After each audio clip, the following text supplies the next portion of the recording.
Dans cette capsule de révision, on parle du cercle et du disque du panorama 14. C'est important, les formules dans cette section-là. Il y en a trois. On a élaboré en classe la formule numéro 1 qui met en relation le diamètre par rapport à son rayon. Donc, deux rayons compris dans un diamètre. Exemple ici, j'ai le diamètre AD qui comprend les deux rayons. Mettons, je mets un O ici comme ça.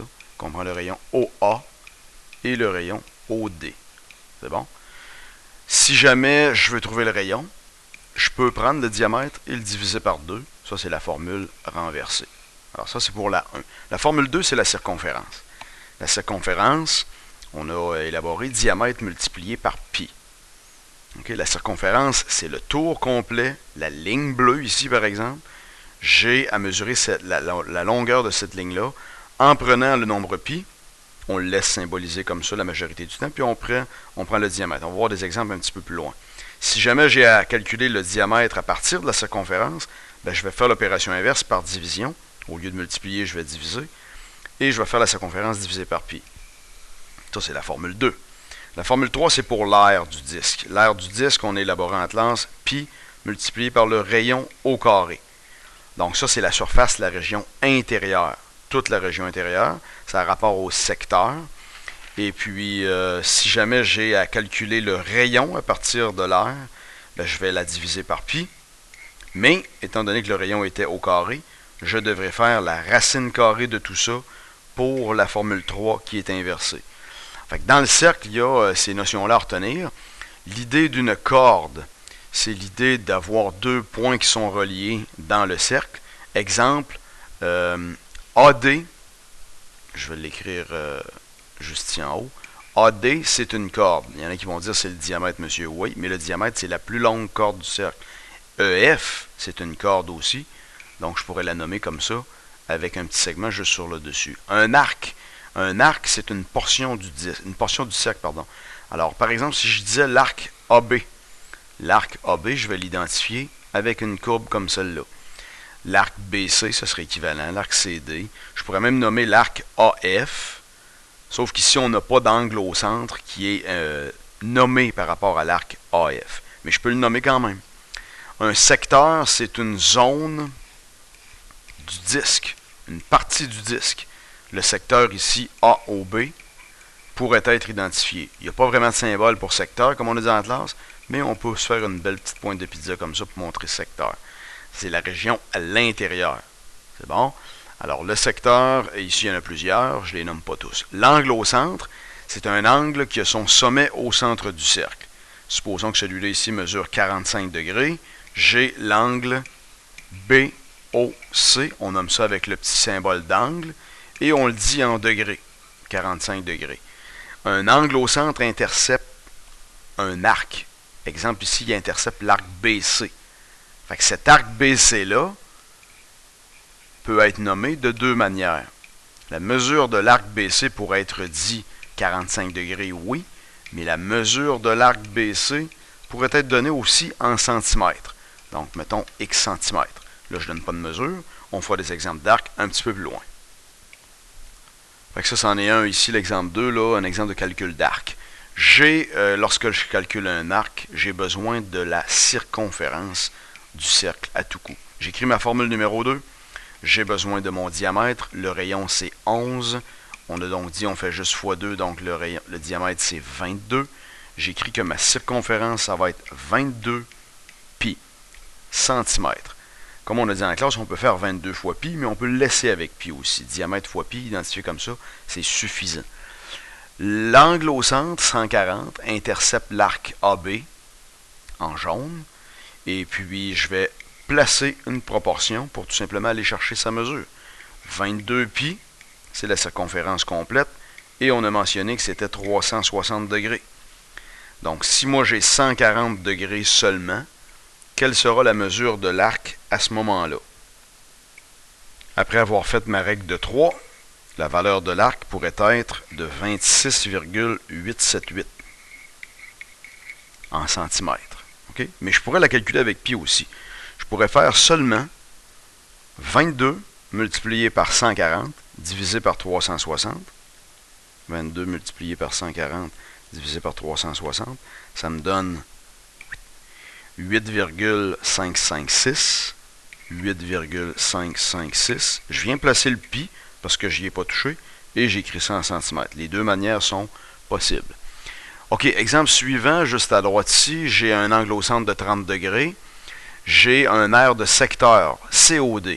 Le secteur COD, c'est lui qu'on voit là, tout ça. OK? Il mesure 45 cm carrés. Je m'excuse, je fais la correction parce que c'est de l'air. Donc, ces deux nombres-là sont associés. Je pourrais me faire une proportion, puis associer ces deux quantités-là, 30 degrés et 45. 45 cm carrés est associé à 30 degrés. Mais je ne peux pas trouver rien de plus parce que je n'ai pas le diamètre, je n'ai pas le rayon. Puis justement, la question, c'est le diamètre. Si j'ai des unités carrées, c'est un secteur. Donc, ce que je vais aller chercher, c'est 360 degrés de disque. Avec ma règle de 3, je vais trouver l'aire du disque. Ça me donne 540 unités carrées d'air. Ça, c'est l'air au grand complet. On cherche le diamètre, on cherche le rayon. Rayon et diamètre, ça va toujours ensemble. Lorsqu'on a un, on a l'autre, inévitablement. J'ai la formule 3 qui est impliquée ici parce que j'ai l'air. Donc, j'ai 540 égale pi fois rayon au carré. Je vais prendre le pi qui est multiplié ici, puis je vais l'envoyer en division de l'autre côté comme ça, opération inverse. Ça va me donner le rayon au carré. Il ne faut pas oublier de faire la racine carrée. C'est pour cette raison-là qu'on a dit, pour trouver le rayon lorsqu'on a l'air, tu divises par pi et tu fais la racine carrée de toute cette opération-là. Donc 540 divisé par pi et je fais la racine carrée de ma réponse. Ça me donne 13,111 cm de rayon. J'ai trouvé le rayon avec la formule 3. Pour le diamètre, je multiplie par 2. Ça me donne ici une réponse de 26,221 en centimètres. OK? Alors la formule 3 est possible de s'inverser, mais un petit peu plus haute avec la racine carrée. Exemple suivant, pas trop difficile. Je te donne l'aire de ce disque-là, okay? Le disque complet. Puis je te demande de me donner le rayon. Si tu veux avoir un point de question bonus, tu m'envoies ça sur Edmodo et puis tu fonctionnes avec l'aire de 256 pi. Puis moi, j'ai besoin du rayon. Tu te sers de la formule 3 qui est pi fois rayon au carré. Donc, ce que j'ai besoin, c'est la valeur seulement du rayon. Exemple suivant, je fais le calcul d'air total de cette construction de cylindre-là. J'ai toutes les mesures en présence qui sont pas mal complètes. Je vais y aller partie par partie. Je vais commencer par l'aire du cercle qu'on ne voit pas, mais qui est présent à l'arrière de cette situation-là. C'est un cercle. Je vais écrire pi R2. Je vais écrire pi fois rayon au carré. Le diamètre, c'est 18, donc le rayon, c'est 9, la moitié. Je vais écrire multiplié par 9 à la 2. Donc, ça me donne l'équivalent de 81 pi centimètres carrés pour le cercle qui est à l'arrière à gauche. Je vais le placer dans mon bilan d'air total. 81 pi. On va additionner toutes les autres séquences, puis on va essayer de fonctionner avec pi jusqu'à la fin. Ça compte. Excellent. Maintenant, je vais y aller avec le cylindre qui a l'air un petit peu mince. On va faire ça ici en bleu. C'est un aire latéral de cylindre qu'il faut que je calcule. La formule, C fois H. La circonférence de ce grand cercle-là, c'est diamètre fois pi, multiplié donc par la hauteur. Fait que je prends le temps d'écrire ma formule. Le diamètre, c'est 18. 18 pi pour la circonférence. Ça fait le tour de la partie mince latérale. Multiplié par la hauteur, ça se trouve être comme l'épaisseur du disque. L'épaisseur du cylindre, c'est-à-dire. Donc, multiplié par 3. Alors, on essaie de conserver pi, puis on fait 18 multiplié par 3, ça donne 54. Donc, 54 pi de valeur pour l'aire latérale qui est mince, juste ici en bleu. Je le place 54 pi dans mon addition d'air totale. OK, on continue avec, admettons, la partie latérale qui est juste ici, comme ça. Ça, c'est un cylindre qui est plus long un peu. J'ai 15 de longueur à considérer. Ce que je place en orange ici, c'est l'aire latéral de cette partie cylindrique-là. Donc, c'est CH. Qu'est-ce que je fais? Circonférence, diamètre fois pi, multiplié par la hauteur. Diamètre fois pi. Quel est le diamètre? 4. On le voit bien ici. 4 pi. Ça, c'est la circonférence. Multiplié par la hauteur, 15. 4 fois 15, ça donne 60. 60 pi, unité carrée. Ça compte dans mon calcul final. Pour la partie qui est là, je vais venir le placer. Plus 60 pi. C'est bon? Alors là, j'ai la partie latérale. Il me manque seulement, je vais le faire ici d'une autre couleur, la partie du petit cercle qui est là. Sauf que, si je l'imaginais le tremper dans la peinture, j'aurais une partie ici que je ne peux pas peinturer, donc que j'aurais à soustraire. Fait que ça fait comme s'annuler. Par contre, je vais le faire quand même pour le montrer. Si j'avais ce cercle-là à faire, à peinturer, ce serait pi R2. Donc, ce serait pi fois le rayon, c'est la moitié de 4, donc c'est 2. Alors, 2 au carré. Ce serait donc l'équivalent de 4 pi centimètres carrés. C'est bon? Fait qu'il faudrait comme que j'additionne 4 pi pour peinturer le cercle du bout. Mais il faudrait que je le soustrais parce que ça ici, c'est pas à peinturer, donc, par rapport au grand cylindre, au grand disque mince. Fait que c'est comme s'il fallait que je soustrais, 4 pi unités carrées aussi. Fait qu'ils font comme s'annuler les deux. Ça, on peut le déduire selon le schéma.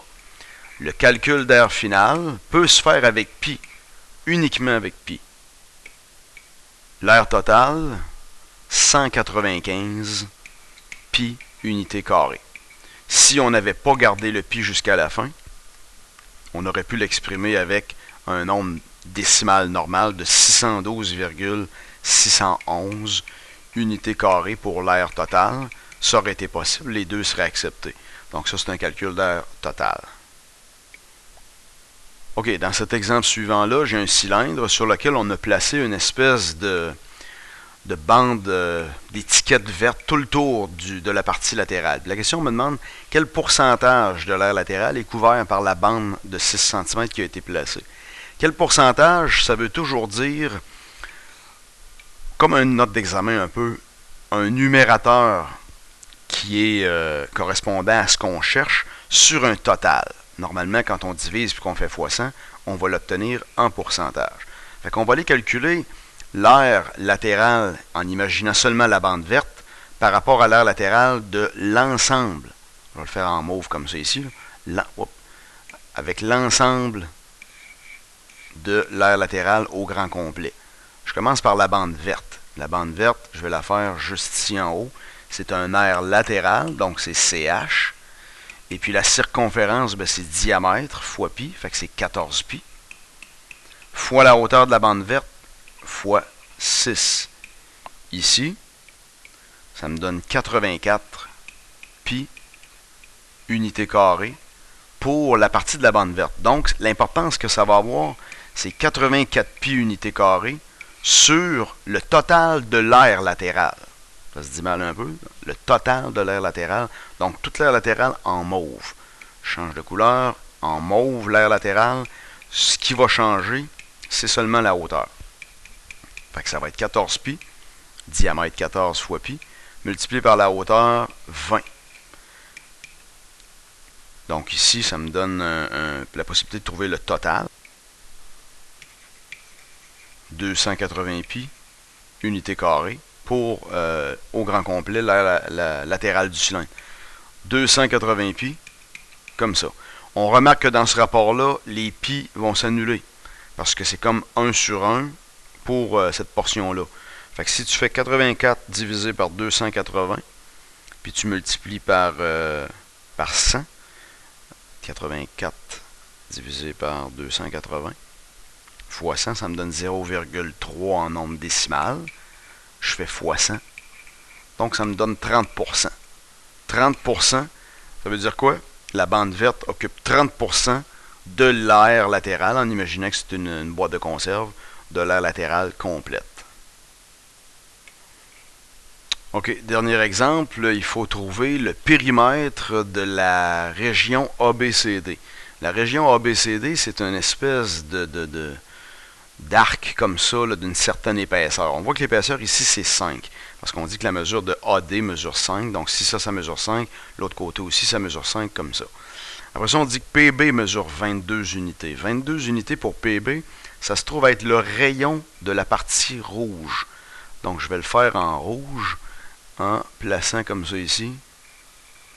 22, ça se trouve être le rayon de la partie circulaire en haut. Okay? Ça se trouve être l'arc qui est en haut, qui est en lien avec le rayon en rouge au complet. On dit que OC mesure 24. Donc OC, ça va être de là à là. Et ça mesure aussi, ça c'est le rayon en vert, 24 unités. L'objectif pour trouver le périmètre de cette zone-là, c'est de faire la mesure de l'arc AB. OK? Ça, c'est l'arc le plus grand. Plus la mesure de l'arc CD, l'arc plus petit qui est en bleu. Je vais écrire CD comme ça. Et puis, c'est d'additionner le tout avec le petit segment bleu qui est ici, qui mesure 5, Donc, ça va être la mesure de BC, ça c'est un segment. Et la mesure additionnée de AD, ça c'est un autre segment. On va y aller partie par partie. Ici, on sait que c'est 5. Celui-là aussi, ça c'était donné. Fait qu'il nous reste juste les deux arcs à trouver. On commence par le grand arc. Quand on fait la mesure d'un arc, on a besoin de faire une proportion et on a besoin de la circonférence. L'arc AD appartiendrait à un cercle qui a quel diamètre? Bien, l'arc AB appartiendrait avec le cercle qui a un rayon rouge ici. Donc, le rayon serait de 22. Le diamètre serait donc de 44 pi. Je m'en vais donc dans ma proportion. J'écris 44 pi de circonférence. Ça, c'est pour 360 degrés. Il faut imaginer le cercle comme étant complet. Là, je fonctionne avec le rayon en rouge comme s'il était complet. On ne le dessine pas, mais on l'imagine. Alors, l'arc, ici, avec les rayons rouges, mesure 100 degrés. Quelle sera sa mesure? En calculant avec pi, le pi, je l'ai calculé, ça me donne 38,397. Ça, c'est en centimètres. Ça, c'est la mesure de l'arc AB, 38,397 cm. OK? Il me reste juste un arc à calculer. L'arc suivant, c'est le plus petit, l'arc CD. Fait que je vais faire une flèche, admettons, comme ça. L'arc CD, ça me prend la circonférence du cercle auquel il appartient. Ici, je l'ai dessiné en vert avec des rayons en vert. C'est l'arc le plus petit. Puis là, je vais imaginer que c'est le cercle complet. Il n'est peut-être pas super clean le dessin, mais on va le prendre de même pareil. Alors, le rayon de cette partie-là, c'est le rayon de OAC. On a dit que ça mesurait 24. Donc, le diamètre, c'est 48 pi pour la circonférence de cette partie circulaire-là en centimètres. Je me place avec la proportion. 48 pi, c'est une circonférence complète, donc c'est 360. Quelle serait la mesure pour un angle qui mesure 40 degrés seulement? 40 degrés comme ça ici. On fait la règle de 3. Ça me donne 16,755 unités pour l'arc en question. Je vais placer ça ici, 16,755. Et je vais faire le périmètre complet de ma zone en bleu. J'arrive à un grand total de 65,152. On n'oublie pas ces unités, c'est en centimètres. Et ça, c'est le périmètre final de la zone A, B, C, D. Et voilà. Bye bye.